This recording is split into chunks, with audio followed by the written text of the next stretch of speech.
इस्लामाबाद में होने वाले जुडिशल कमीशन इजलास में अहम फैसले सामने आ गए। जुडिशल कमीशन ऑफ पाकिस्तान ने लाहौर हाईकोर्ट में तैनात एडिशनल जजेस के मामले पर फैसला सुनाते हुए 13 में से 11 जजेस को मुस्तकिल करने की मंजूरी दे दी, जबकि एक जज को तौसी और एक को मुस्तकिल नहीं किया गया।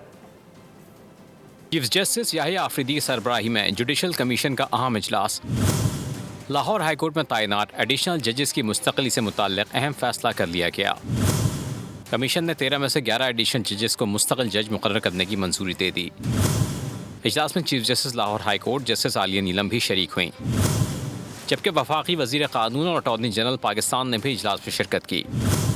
ज़राए के मुताबिक जस्टिस तारिक महमूद बाजवा को एडिशनल जज के अहदे पर तौसी दे दी गई, जबकि जस्टिस राजा गज़नफर अली को मुस्तकिल नहीं किया गया।